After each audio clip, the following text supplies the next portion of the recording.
9:17 de la noche.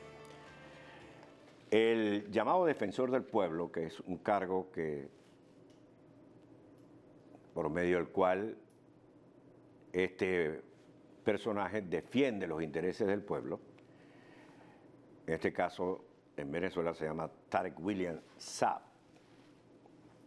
que evidentemente es una ficha del partido de gobierno, niega la existencia de la crisis humanitaria en Venezuela. Veamos lo que dijo.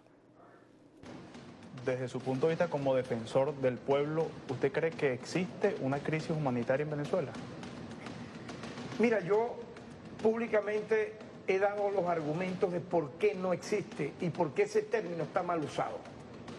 Y lo voy a decir muy brevemente, si me permite. El término crisis humanitaria es un término técnico, no es un término político.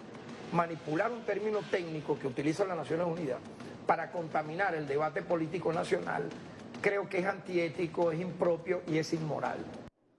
Bien, nosotros tenemos vía Skype desde Caracas, Venezuela, al doctor Julio Castro. Buenas noches, doctor Castro, ¿cómo está?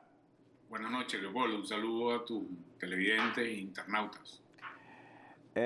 Pregunto, Julio, ¿qué es una crisis humanitaria?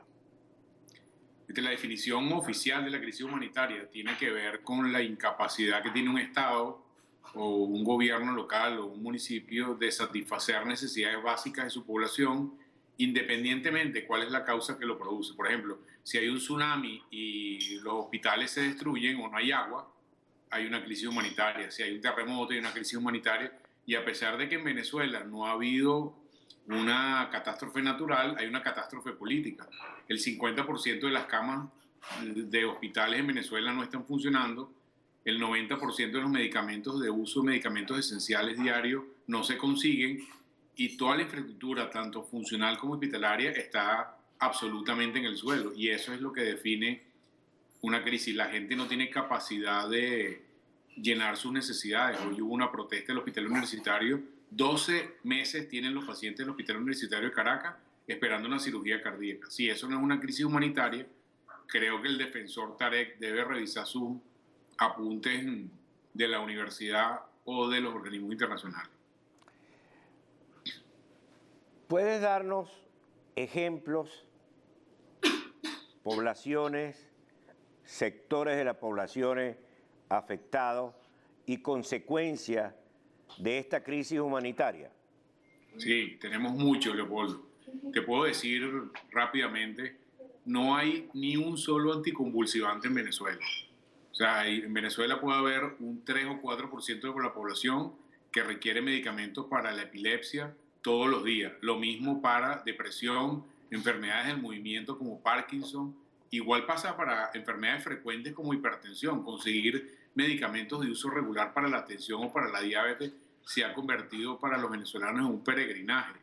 Y eso, cuando va sumando, al principio eran grupos focales como en el caso de los pacientes epilépticos o los pacientes con Parkinson. Hoy en día la lista de medicamentos, pasando por anticonceptivos, analgésicos, quimioterápicos, ya no hay enfermo en Venezuela, sea un enfermo crónico o un enfermo agudo, que no esté sufriendo los embates de la crisis de salud en Venezuela.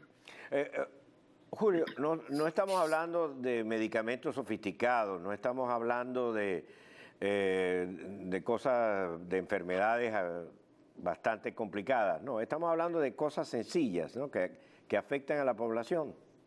Absolutamente. Medicamentos como fenobarbital, difenilamina, ampicilina, ciprofloxacina, son medicamentos de uso que se consumen en miles al día en Venezuela porque son medicamentos de uso rutinario. En Venezuela, en este momento, por ejemplo, no hay cómo tratar una enfermedad de transmisión sexual. No hay medicamentos para tratar amibiasis, por ejemplo. No hay metronidazol, que es un antibiótico de uso muy común. Y así la lista es larguísima. Cada vez la lista es más grande. Entonces, no estamos hablando de quimioterapia extremadamente costosa que ya venía faltando antes. Ya hoy en día hablamos de medicamentos de uso rutinario y diario. Julio, estamos hablando de poblaciones alejadas de la capital o estamos hablando en líneas generales de todo el país?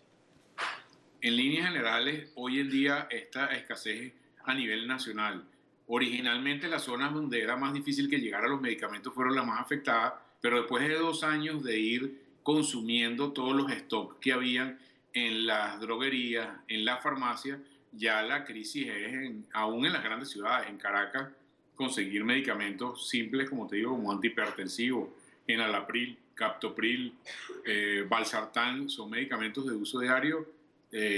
Tenemos que hacer cola de 4 y 5 horas cuando consiguen los medicamentos. Entonces, ya la crisis no respeta clase social, tipo de medicina, tipo de paciente o zona donde te ubiquen. Ya nos alcanzó a todos.